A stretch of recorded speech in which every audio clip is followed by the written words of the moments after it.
Hello everyone, welcome to our channel. So మన ఇంటర్నెట్లో ఇప్పుడు ఇన్స్టాగ్రామ్లో, యూట్యూబ్లో ఎక్కడ చూసినా అందరూ మనకి చెప్తున్నారు కదా, నాన్ స్టిక్ అవాయిడ్ చేయండి, కాస్ట్ ఐరన్కి మారండి, లేకపోతే స్టీల్ యూజ్ చేయండి అని. ఏదైనా మన మంచిగా అనుకుందాం. నాన్ స్టిక్ అల్యూమినియం బేస్తో వస్తుంది, అదైతే మనకు మంచిది కాదు. పైన కోటింగ్ పోయినంత వరకు ఓకే, ఆ పోయిన తర్వాత అయితే అస్సలు మంచిది కాదు, అస్సలు యూజ్ చేయకూడదు. సో కాస్ట్ ఐరన్కి మారదామని నేను కూడా ఎప్పటి నుంచో అనుకుని ప్లాన్ చేసుకొని ఇక్కడ యూకే వచ్చిన తర్వాత తీసుకున్నాను. అమెజాన్లో తీసుకున్నాను రివ్యూస్ చూసి. సో నేను తీసుకొని ఒక 3 months అవుతుంది. సో ఈ 3 months లో నా ఎక్స్పీరియన్స్ ఏంటి, సో ఆ సీజనింగ్ ఎలా చేస్తే బాగా వస్తున్నాయి. ఎందుకంటే కాస్ట్ ఐరన్ యూజ్ చేసేటప్పుడు చాలా మందికి చాలా డౌట్స్ ఉంటాయి, ఎందుకంటే అది అందరికీ ప్రాపర్గా రాదు, ఫుడ్ స్టిక్ అయిపోతూ ఉంటుంది, స్మెల్ వస్తుంది. అలాగే కాస్ట్ ఐరన్ వెజల్స్ ఏమో కొంచెం రస్టింగ్ వస్తూ ఉంటాయి. సో అవన్నీ ఎలా మేనేజ్ చేయాలని ఈ వీడియోలో చెప్తాను. లాస్ట్ వరకు చూడండి, చూసి అప్పుడు మీరు కాస్ట్ ఐరన్కి మారాలా లేదా, సో మారేలా ఉంటే మీరు ఏ టిప్స్ ఫాలో అయితే ప్రాపర్గా మనం కుక్ చేసుకోవచ్చు అని చూడొచ్చు. సో నేను ఈ 2 తీసుకున్నాను. ఒకటేమో కర్రీస్ కోసం అనమాట, కొంచెం డెప్త్ ఉన్నది తీసుకున్నా. ఇంకొకటి ఫ్రైయింగ్ కి. నేనైతే ఎక్కువ యూజ్ చేసేది ఫ్రైయింగ్ కి యూజ్ చేస్తుంటాను, లైక్ ఆమ్లెట్స్ కానీ, దోశ కానీ, శాండ్విచెస్ అలాంటి వాటికి. సో ఇది నేను ఎక్కువ యూజ్ చేస్తున్నాను అనమాట. మనకి ఫస్ట్ టైం కాస్ట్ ఐరన్ వచ్చినప్పుడు ఏం చేయాలంటే దానికి ప్రాపర్గా క్లీన్ చేసుకోవాలండి. ఫస్ట్ అయితే అదంతా మనకి బ్లాక్గా రస్ట్ పట్టినట్టు అంతా అనిపిస్తుంది మనం సరిగ్గా క్లీన్ చేసుకోకపోతే. సో ఫస్ట్ ఏం చేయాలంటే దాన్ని నీట్గా స్క్రబ్బర్తో క్లీన్ చేసేసుకోవచ్చు. కొంతమంది ఐరన్ స్క్రబ్బర్స్ వాడొద్దు, ఆ స్క్రబ్బర్స్ వాడొద్దు అంటారు, కానీ ఐరన్ స్క్రబ్బర్ పెట్టి ఒకసారి నీట్గా మొత్తం క్లీన్ చేసుకుంటే చాలా రస్ట్ వస్తుంది. సో ఇంకొకటి ఏంటంటే, మనం స్టార్ట్ చేసిన తర్వాత ఫస్ట్ ఏం చేయాలి అంటే, కాస్ట్ ఐరన్లో ఫస్ట్ టైం మీరు ఏం కుక్ చేస్తారో అదైతే మనం తినకూడదు. సో నేనైతే ఆనియన్స్ ప్రిఫర్ చేస్తాను, ఎందుకంటే కాస్ట్ ఐరన్కి ఎప్పుడు కూడా మనకి ఏమైనా రావాలన్నా లేకపోతే రెస్ట్ పోవాలన్నా ఆనియన్ మంచిది. జస్ట్ ఒక ఆనియన్ని పీసెస్ లా కట్ చేసి దాన్ని ఫస్ట్ టైం మనం ఫ్రై చేసుకొని ఆ ఆనియన్ని మనం తీసి పడేస్తే తర్వాత నుంచి మనం బాగా యూజ్ చేసుకోవచ్చు. సో ఇంకొకటి ఏంటంటే, మనం కాస్ట్ ఐరన్ని ఎప్పుడు క్లీన్ చేసిన తర్వాత దాన్ని ఊరికే పెట్టేయకూడదు.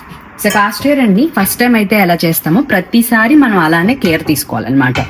సో క్లీన్ చేసిన తర్వాత ఏం చేయాలంటే, ఇలా ఫుల్గా దీన్ని ఒక క్లాత్తో తుడిచేసుకొని నీట్గా ఎక్కడ వెట్ లేకుండా, అండ్ దీనికంటూ స్పెసిఫిక్గా ఒక క్లాత్ పెట్టేసుకుంటే బెటర్, ఎందుకంటే అది బ్లాక్గా అయిపోతూ ఉంటుంది అనమాట. సో ఒక క్లాత్ పెట్టుకొని, కిచెన్ క్లాత్ ఒకటి మొత్తం నీట్గా క్లీన్ చేసుకొని దీనికి ఆయిల్ అప్లై చేయాలి. ఇంకొకటి ఏంటంటే, మనం చేసే మిస్టేక్ ఉంటుంది, ఆయిల్ అప్లై చేసినప్పుడు మనం ఎప్పుడు లోపల ఫోకస్ చేస్తాం కానీ రివర్స్ పట్టించుకోం. కానీ ముందు వైపు, లోపల వైపు ఎలా అయితే మనం సీజనింగ్ చేస్తామో ఆయిల్తో, వెనక మొత్తం ఎక్కడైతే మొత్తం ఉందో సో మొత్తం మనం చేసుకుంటే ఎక్కడ రస్ట్ పట్టదు. సో మనం ఇక్కడ ఆయిల్ పెట్టేసి ఆయిల్తో సీజన్ చేసేసి వెనక వదిలేస్తే వెనక రస్ట్ వచ్చేస్తుంది అనమాట. సో ఇక్కడ ఫుల్గా ఆయిల్ చూడండి, సో ఇలా మొత్తం ఇలా గ్లిటర్ వస్తుంది కదా, సో ఇంత సీజనింగ్ ఉండాలన్నమాట.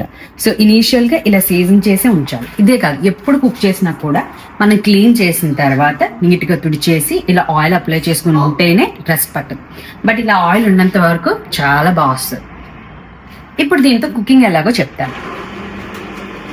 సో కాస్ట్ ఐరన్లో ఏంటంటే, చాలా మందికి ఫుడ్ స్టిక్ అయిపోతూ ఉంటుంది అంటారు.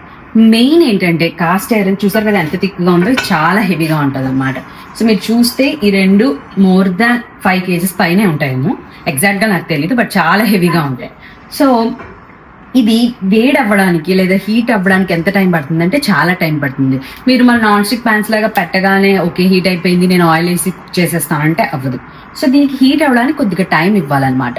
సో దీన్ని స్టవ్ మీద పెట్టిన వెంటనే ఫస్ట్ అయితే హై ఫ్లేమ్లో పెట్టుకొని కొద్దిగా ఆయిల్ వేసుకొని, దీనికి ఆల్రెడీ ఆయిల్ ఉంటే ఓకే, లైట్గా వేసుకుంటే సరిపోతుంది. ఒకవేళ ఆయిల్ లేకపోతే సో హై ఫ్లేమ్లో పెట్టుకొని ఫస్ట్ ఆయిల్ వేసి, ఈ ఆయిల్ని ఇది అబ్జర్వ్ చేసుకుంటుంది అనమాట. సో ఈ ఆయిల్ని అది కాసేపు లాగుతుంది. సో అంతవరకు మనం వెయిట్ చేయాలి. సో వెయిట్ చేసిన తర్వాత మనకి ఎంత ఆయిల్ కావాలో అంత ఆయిల్ వేసి, అది వేడిగా ఉన్నప్పుడే మనం నెక్స్ట్ మనం ఏ వెజిటబుల్స్ వేసుకున్నా వేసుకోవాలి. ఇంకొకటి ఏంటంటే, మనం ఆమ్లెట్స్ లేదా దోశ వేసినప్పుడు వీటిలో చాలా బాగా వస్తాయి కరెక్ట్గా వేయడం తెలిస్తే. ఏం లేదు, సింపుల్ టెక్నిక్, బాగా వేడి అవ్వనివ్వాలి. వేడయిన తర్వాత కొద్దిగా ఫ్లేమ్ తగ్గించుకోవచ్చు. మరీ అలానే ఉంచేస్తే కింద మనం వేసింది బేస్ బాగా ఫ్రై అయిపోతుంది, లోపల ఉడకదు. సో ముందైతే బాగా హీట్ చేసుకుని తర్వాత కొద్దిగా ఫ్లేమ్ తగ్గించుకొని మనం కుక్ చేసుకోవచ్చు అనమాట. సో ఆమ్లెట్స్కైనా అంతే. సో మనం వేడి చేసి 1 నిమిషం ఆగిన తర్వాత వేసి ప్రాపర్గా మనం చేసుకోవచ్చు, చాలా బాగా వస్తాయి. సో దోశలకు కూడా సేమ్ టెక్నిక్ అనమాట. సో ఓకే, మనం ప్రతిసారి క్లీన్ చేయాలా అంటే, మీరు ఈరోజు దోశలు వేసారనుకోండి, రేపు కూడా దోశలకి యూజ్ చేద్దాం అనుకుంటున్నారు అనుకోండి, రోజు క్లీన్ చేయాల్సిన అవసరం అయితే ఉండదు. దీనికి కుక్ చేసిన తర్వాత లిడ్ పెట్టేసి మనం వదిలేస్తే డస్ట్ పడకుండా ఉంటుంది, నెక్స్ట్ డే యూజ్ చేసుకోవచ్చు. బట్ లేదు, మనం ఏమైనా కొంచెం లిక్విడ్ లాగా, కర్రీస్ లాగా ఇంకేమైనా చేసాము అంటే మాత్రం క్లీన్ చేసేసి పెట్టుకుంటే బెటర్ అనమాట. ఇంకొకటి ఏంటంటే కాస్ట్ ఐరన్ లో కుక్ చేసిన తర్వాత ఆ ఫుడ్ ని ఇందులో వదిలేయకూడదు. ఇందులో వదిలేస్తే ఏంటంటే ఒక ఐరన్ రస్టీ టేస్ట్ లాగా దానికి పట్టేస్తుంది. ఈవెన్ మీరు ఏమైనా కొద్దిగా ఆకుకూరలు లాంటివి ఫ్రై చేసినా ఏం చేసినా కూడా అది ఒక బ్లాక్ కలర్ అనేది వస్తుంది అనమాట. సో మీరు కుక్ చేసినంత వరకు ఓకే, కుక్ చేసిన తర్వాత అది చల్లగా అయిన తర్వాత ఒక ఏదైనా సర్వింగ్ బౌల్లోకి తీసేసుకుని ఉంచుకుంటే బెటర్ అనమాట. ఇందులోనే ఉంచుకున్నామంటే అదొక రస్ట్ టేస్ట్ లాగా వస్తుంది, మనకు అంత మంచిది కాదు. సో ఇంకొకటి ఏంటంటే మనం హ్యాండిల్ చేయాల్సింది కాస్ట్ ఐరన్కి మన నాన్ స్టిక్ ఉన్నట్టు ఇన్సులేటింగ్ హ్యాండిల్స్ ఉండవు. సో మర్చిపోయి కానీ పట్టుకుంటే మనకు అయిపోతుంది. సో దానికంటూ ఒక హ్యాండిల్స్ ఉంటాయి, అవైనా కొనుక్కోవచ్చు, లేకపోతే కాటన్ క్లాత్స్ అంటూ కూడా యూస్ చేసుకోవచ్చు, మీకు ఏది కంఫర్టబుల్ అది. అలానే ఇప్పుడు కాస్ట్ ఐరన్ ఆపేసిన తర్వాత వెంటనే చల్లబడదు, చాలా టైం పడుతుంది ఆ ఐరన్ వెసల్ ఆ పాన్ అంతా చల్లబడడానికి. సో జాగ్రత్తగా చూడాలి. ఇంకొక అడ్వాంటేజ్ ఏంటంటే కాస్ట్ ఐరన్ వల్ల సో అది వేడెక్కడానికి కొంచెం టైం పట్టిన కుకింగ్ అనేది చాలా ఫాస్ట్గా అవుతుంది. అండ్ టేస్ట్ మనకి చూసారు ఓల్డెన్ టైమ్స్లో చక్కగా మంచిగా మన వాళ్ళు చేస్తే ఎలా ఉంటుందో టేస్ట్ అలా ఉంటుంది అనమాట. అదేంటో అదొక స్పెసిఫిక్ టేస్ట్ వస్తుంది కాస్ట్ ఐరన్లో. మనకి నాన్ స్టిక్లో వచ్చిన దానికన్నా దీంట్లో చాలా బాగా అనిపిస్తుంది. సో నా పాయింట్స్ ఏంటంటే ఒకటి, ఇది హెల్దీ, సో మనకి ఇందులో ఏ కెమికల్స్ ఉంటాయి అనే బాధ ఉండదు. ఎస్పెషల్లీ మన ఫ్యామిలీ వెల్నెస్ కోసం మనం దీనికి మూవ్ అవ్వచ్చు. నెక్స్ట్ ఏంటంటే దీనివల్ల ఏమైనా వచ్చినా అందులోంచి ఐరనే తప్ప అంతకు మించి ఇంకేం రాదు కదా. సో ఐరన్ మనకు వచ్చినా కడుపులోకి వెళ్ళినా పర్వాలేదు. అండ్ ఈ సీజనింగ్ అంటారా, ఫస్ట్ టైం కొద్ది కష్టంగా అనిపించవచ్చు, బట్ అలా చేయగా మీకు అలవాటు అయిపోతుంది. జస్ట్ ఏం లేదు, క్లీన్ చేస్తాం, తుడుస్తాం క్లాత్తో, కొద్దిగా ఆయిల్ అప్లై చేసి ఉంచేస్తాం. దాని మీద ఒక లిడ్ పెట్టుకుని ఉంచుకున్నారంటే మీకు కావాల్సినప్పుడు రెడీగా చేసుకొని ఉంచుకోవచ్చు. నేనైతే ఒక ప్యాన్ ఎప్పుడూ ఒక బర్నర్ మీద పెట్టేసే ఉంచుతాను, నాకు 4 burner స్టవ్. సో నేను ఈజీగా రెడీ టు గో అన్నట్టు నేను ఆన్ చేసుకొని కుక్ చేసుకుంటాను అనమాట. నాకైతే 35 pounds పడిందంటే దగ్గర 3,500.